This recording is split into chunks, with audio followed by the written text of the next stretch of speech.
तो hello guys, welcome to गली experts. और जैसा कि आपको मालूम है कि हमने कल का मैच का प्रिडिक्शन किया और कल कौन जीता सबको मालूम है। अब तो सबको पता भी चल गया होगा। तो कल का मैच जीता आरसीबी ने, ठीक है। और उन्होंने बहुत ही इजीली जो है हरा दिया। किसको हराया? एसआरएच को। और बहुत ही बुरी तरीके से हराया, ठीक है। मतलब इसको ऐसा लगता है कि वो डिफेंडिंग चैंपियंस बन के नहीं खेल रहे थे, अटैकिंग चैंपियंस बन के खेल रहे थे। So it's a big win for RCB. और ऐसे ही मतलब देखिए, आरसीबी की किस्मत तो बहुत ही ज्यादा कह सकते हैं ना, पूरी फ्लिप हो गई है 180 डिग्री पिछले 3-4 आईपीएल के सीजन से। तो ये मैं मानता हूँ कि मैनेजमेंट, सपोर्ट स्टाफ सबने बहुत मेहनत की है, ठीक है। तो हम उस पर भी आएंगे। हमने जो है लाइव सेशन भी किया है कल के मैच के एंड होने पे भी। तो अगर आपको उसको भी देखना है, वॉच करना है, तो आप हमारे लाइव वाले सेक्शन में जा करके उसको इजीली देख सकते हो। वीडियो पब्लिक है, ठीक है। तो अब हम आते हैं अपने जो दूसरा सेगमेंट है, ठीक है, जो कि आज का मैच है एमआई वर्सेस केकेआर का, ठीक है। तो मुझे ऐसा लगता है एमआई वर्सेस केकेआर का मैच है। पिच कौन सी है? वानखेड़े की पिच है। यानी कि रन्स तो बहुत ही ज्यादा बनने वाले हैं, इसमें कोई शक की बात नहीं है। जैसे आज का पहले मैच, अभी आप खुद सोचो ना यार, कि ये इम्पैक्ट प्लेयर के रूल ने टीम्स को इतना इंडिपेंडेंट कर दिया है कि 31 पे किसी टीम के 3 विकेट गिरे हों तो इंसान ये सोचता है यार 31 पे 3 गिर गए तो 150 या 160 ही तक बनने चाहिए, ठीक है। बट हुआ क्या कि 201 पे 9 विकेट्स, ठीक है, तब भी एसआरएच ने 201 पे 9 विकेट्स बना लिए, ठीक है। तो मुझे ऐसा लगता है यार कि इम्पैक्ट प्लेयर के आने से ना बेक ऑफ हो गए हैं प्लेयर्स, ठीक है। तो मुझे ऐसा कल लगता है कि एमआई वर्सेस केकेआर में भी यही होगा, ठीक है।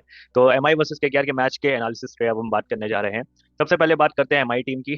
तो एमआई टीम ऐसी टीम रही है जिसने 5 ट्रॉफी जीत चुकी है। छठी लोडिंग बहुत समय से चल रही है, ठीक है। तो उसके लिए उन्होंने हार्दिक पांड्या को भी उठा लाए थे जीटी से एमआई के उस पे, ठीक है। तो मुझे ऐसा लगता है यार कि ठीक है, बढ़िया है। टीम तो देखो हमेशा से ही सॉलिड रहती है एमआई की, उसमें कोई दिक्कत नहीं है। एमआई का गेम प्लान क्या हो सकता है और केकेआर का गेम प्लान क्या हो सकता है, हम पहला सेगमेंट अपना स्टार्ट करते हैं गेम प्लान से, ठीक है। तो जो गेम प्लान की अगर हम बात करें तो सबसे पहला मैं बात करता हूँ एमआई के गेम प्लान की।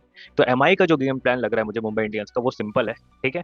कि जिस हिसाब से उनका टॉप ऑर्डर है, ठीक है, क्विंटन डिकॉक को लिया है। बट अगर मेरे से कोई पूछेगा तो मैं रायन रिकल्टन के साथ जाना ज्यादा प्रेफर करूंगा, क्योंकि वो ज्यादा अच्छे फॉर्म में है। उन्होंने वर्ल्ड कप, टी20 वर्ल्ड कप में भी रन अच्छे बनाए थे। और रन बनाने की बात नहीं होती है ना भाई, रन परफेक्टली कौन बना रहा है। और सबसे बड़ी बात होती है कि आप रन्स बना रहे हो, बट रन्स कैसे बना रहे हो, ठीक है। मतलब कि उसमें आपका टच दिखता है, ठीक है। तो क्विंटन डिकॉक का वो टच मेरे को नहीं दिखा है। तो रोहित और रिकल्टन, ठीक है, सूर्य कुमार यादव, स्काई, हार्दिक, ठीक है, नमन धीर, ये ऐसे बल्लेबाज हैं, ठीक है, जो कि बहुत ही ज्यादा तगड़े तगड़े हैं, ठीक है। और बॉलिंग में तो कोई कमाल, मतलब कोई शक ही नहीं है। बुमराह, बोल्ट, दीपक चहर, ठीक है। तो देखिए गेम प्लान मुंबई का सिंपल सा रहता है कि हम अगर पहली बैटिंग कर रहे हैं, ये ऐसी टीम है, ठीक है, जो मतलब परफेक्ट खेल सकती है क्रिकेट, ठीक है। क्यों? क्योंकि इनके पास बॉलिंग में भी तगड़े तगड़े प्लेयर्स हैं, बैटिंग में भी तगड़े तगड़े प्लेयर्स हैं। मतलब कि ये सिंपल सा सेगमेंट है कि अगर पहली बैटिंग आएगी तो हम ये कोशिश करेंगे कि 200 प्लस बना करके चलें, ठीक है। और अगर पहली बॉलिंग भी आती है तो हम ये सोचते हैं कि 170 180 बने, ठीक है। तो गेम प्लान मेरे ख्याल से इनका ये सिंपल रहता है कि हम बैकफुट पर ढकेलेंगे, चाहे हमको बैटिंग मिले चाहे हमको पहले बॉलिंग मिले, ठीक है।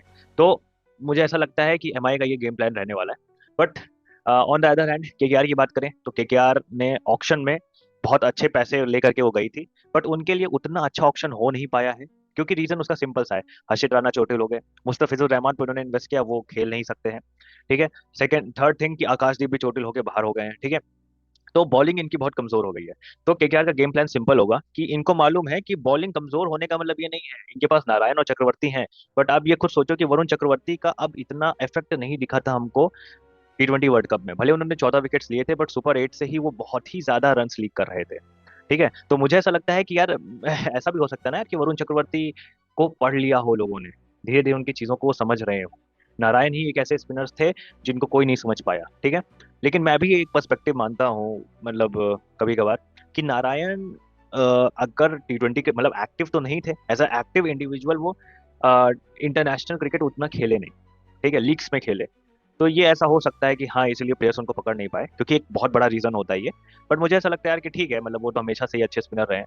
तो इनके 8 ओवर्स हैं, लेकिन उसके बाद जो 12 ओवर्स हैं वो किसी को नहीं मालूम। अब तो रसल भी चले गए हैं, ठीक है। तो ये देखना जरूरी होगा। तो गेम प्लान इनका सिंपल है। इनका गेम प्लान ये है कि टीम साइफर्ट और फिन एलन पे इनका गेम प्लान डिपेंड करता है।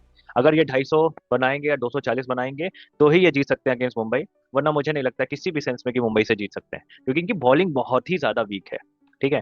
क्यों वीक है? वो इनकी किस्मत की वजह से हो गया, ठीक है। अब हम आते हैं अपने नेक्स्ट सेगमेंट पे, जो कि है हमारा क्या, जो कि है हमारा स्क्वाड का एनालिसिस, ठीक है। तो लेट्स गो विद स्क्वाड के एनालिसिस के साथ। तो सबसे पहले मैंने ऑन कर लिया है स्क्वाड का एनालिसिस, ठीक है। तो सबसे पहले अगर हम बात करें तो इनके बैटिंग में कौन कौन है, ठीक है। बैटिंग में इनके पास है रोहित शर्मा, सूर्य कुमार यादव, रॉबिन मिंस जो कि विकेट कीपर है, इन्होंने भी अच्छा मतलब कि प्रदर्शन किया था। और शर्फिन रदरफर्ड है, रायन रिगल्टन है, क्विंटन डीकॉक है, दानिश मलेवाल है और तिलक वर्मा है, ठीक है। मतलब इतनी एक्सप्लोसिव बैट्समैन तो हमने कहीं देखी नहीं थी, बहुत ही ज्यादा एक्सप्लोसिव है यार ये लोग। Rohit Sharma, sky, robin mince तो बहुत ही वो खेलते हैं, डोमेस्टिक खेलते हैं, वो बहुत ही तेज रन बनाते हैं। शर्फिन रदरफर्ड है, रायन रिगल्टन है, क्विंटन डीकॉक है, दानिश मलेवाल है और तिलक वर्मा है। तो मतलब आप इंटरनेशनली देखो ना तो रोहित शर्मा बहुत बड़ा नाम है, स्काई टी20 के तगड़े बैट्समैन है, तिलक वर्मा कितने एलिगेंट बैट्समैन है, ठीक है, शर्फिन रदरफोर्ड, रियान निकल्टन और क्विंटन डिकॉक। तो एक बहुत ही स्टैंडिंग बैटिंग है इनके पास, अगर बैटिंग बैटर्स के पर्सपेक्टिव से देखा जाए तो, ठीक है। Now talking about allrounders, allrounders में भी इनके पास भरमार है, ठीक है। हार्दिक पांड्या, हार्दिक पांड्या तो इनके कप्तान है। हार्दिक पांड्या के बारे में मैं कुछ कहूँ कह भी नहीं सकता, इज काइंड ऑफ वॉरा मैन, ठीक है। वो हमेशा से ही स्टेप अप होते हैं, अपने परफॉर्मेंस से सामने वाली टीम को ध्वस्त करते हैं अकेले, ठीक है।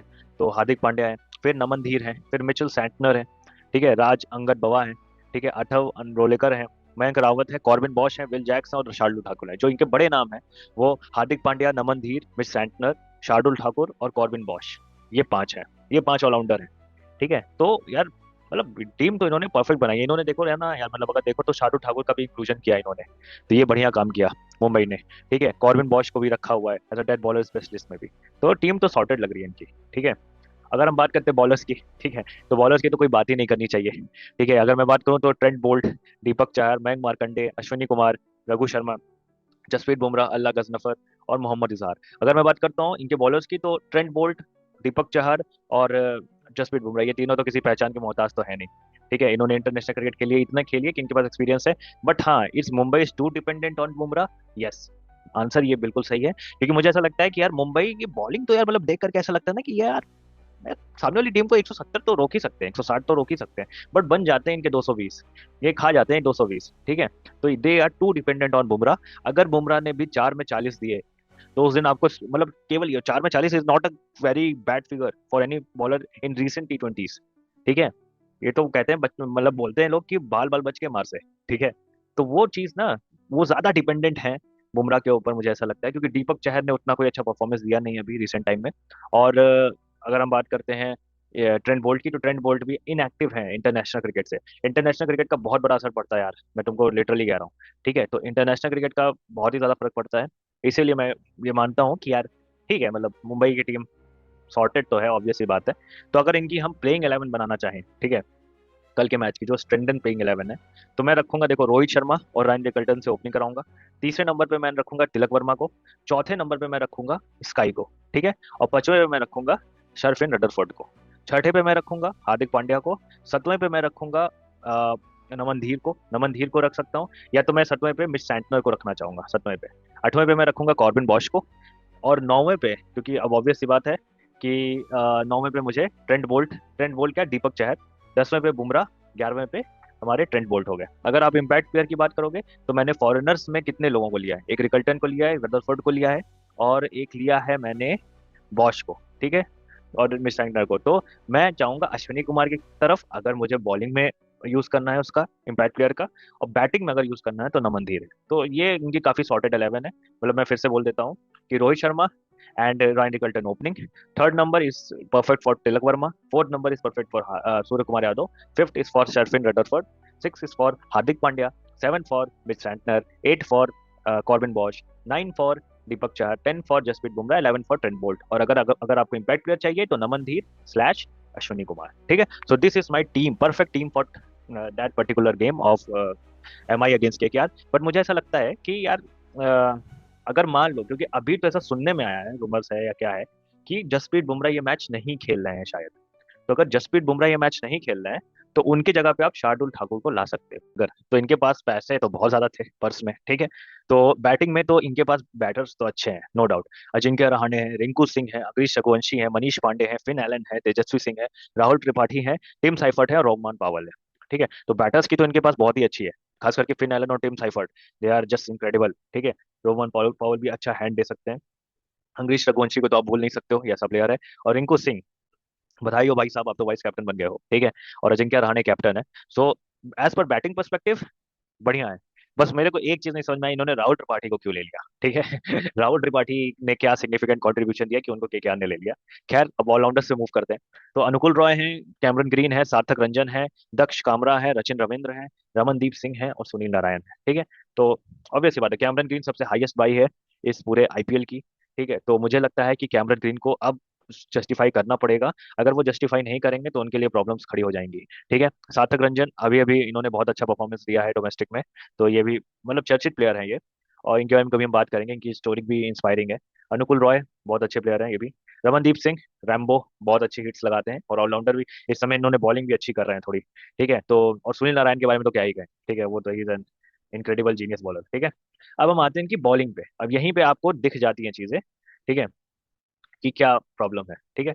तो अभी जैसे हर्षित राणा बाहर गए थे, तो हर्षित राणा की जगह पर इन्होंने बुलाया है नवदीप सैनी को, जो कि डिसेंट ऑप्शन है, ठीक है, सही है। बट हर्षित राणा जिस हिसाब का इंटरनेशनल क्रिकेट खेल रहे थे, जिस हिसाब से वो उभर रहे थे, तो उनकी प्लेस ले पाना नवदीप सैनी के लिए पूरा ले पाना, इट इज नॉट फेयर, ठीक है। हम ये नहीं कह सकते कि वो कर ही देंगे। तो इनके पास बॉलिंग में मुजारा बानी है, ब्लेसिंग मुजारा बानी है, फिर वैभव अरोड़ा है, मतीशा पठिराना है, कार्तिक त्यागी है, प्रशांत सोलंकी है, वरुण चक्रवर्ती है, उमरान मलिक है, नवदीप सैनी है, सौरभ दुबे है, ठीक है। तो मुझे ऐसा लगता है कि अगर टीम कॉम्बिनेशन से चला जाए, तो मैं मेरे को अगर बोला जाए कि आपको मौका देना है, तो वैभव अरोड़ा ऑब्वियस सी बात है वो खेलेंगे ही, वरुण चक्रवर्ती भी खेलेंगे, और उमरान मलिक और नवदीप सैनी में से मैं नवदीप सैनी की तरफ ज्यादा प्रेफर करूंगा, ठीक है। या कार्तिक त्यागी पे भी कर सकते हैं क्योंकि यंग टैलेंट है और उन्होंने अच्छा परफॉर्म भी किया है।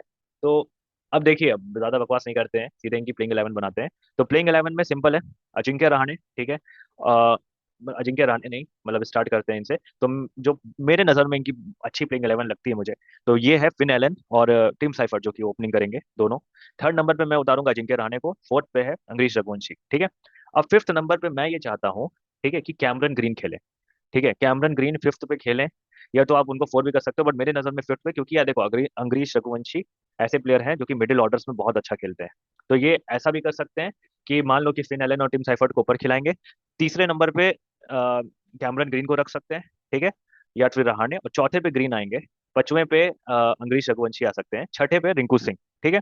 हाँ, रिंकू सिंह छठे पे हो जाएंगे। अब सतवें पे अगर आप मेरे से पूछोगे, तो सतवें पे मैं रखूंगा रमनदीप सिंह को, ठीक है। आठवें पे मैं रखूंगा, फिर इनके बॉलर्स ही आ जाएंगे। तो आठवें पे मैं रखूंगा सुनील नारायण को, नौवें पे रखूंगा चक्रवर्ती को, 10वें पे वैभव अरोड़ा, और 11वें पे अगर मेरे से पूछोगे आप, तो मैं चाहता हूँ कि कार्तिक त्यागी को मौका दिया जाए, क्योंकि उन्होंने अच्छा काम किया है, ठीक है। अब मेरे क्योंकि पथिराना को इन्होंने 18 करोड़ में खरीदा है, लेकिन यार मतलब अगर खिलाना चाहते हैं तो खिला लें, बट मुझे ऐसा नहीं लगता कि यार इनको खिलाना सही रहेगा, ठीक है। तो ये है इनकी प्लेइंग। अगर इनको क्या कहते हैं, इनको जो है इम्पैक्ट प्लेयर लाना है, तो इम्पैक्ट प्लेयर में ये ला सकते हैं किसको, अगर बैटिंग में चाहिए, मतलब इम्पैक्ट में, तो फिर इनको ज्यादातर दिखना चाहिए ऑलराउंडर की तरफ। तो मुझे ऐसा लगता है दक्ष कामरा या सार्थक रंजन में से ये उतार सकते हैं किसी को, ठीक है। या बॉलिंग भी, इनकी बॉलिंग में भी आप नवदीप सैनी को उतार लो, ठीक है, उनके पास भी मतलब कि एक आईपीएल का एक्सपीरियंस है, ठीक है। सो इससे हम ये कह सकते हैं यार, मतलब सिंपली ये कह सकते हैं कि चीजें ठीक है, ठीक है, मतलब बढ़िया है। बट अब हम अपने तीसरे सेगमेंट पे मूव करते हैं, और तीसरे सेगमेंट पे मुझे ऐसा लगता है, जो कि अब प्रिडिक्शन टाइम है, ठीक है। तो मैं ये प्रिडिक्शन दे रहा हूँ कि कल का मैच मुंबई जीत रही है अगेंस्ट केकेआर, ठीक है, और इजिली 2 पॉइंट्स लेके जा रही है। उसके पीछे का रीजन सिंपल सा है, मेरी नजर में, मेरा ऐसा ओपिनियन है, सॉरी केकेआर फैंस, क्योंकि आपके पास बॉलिंग बहुत कमजोर है।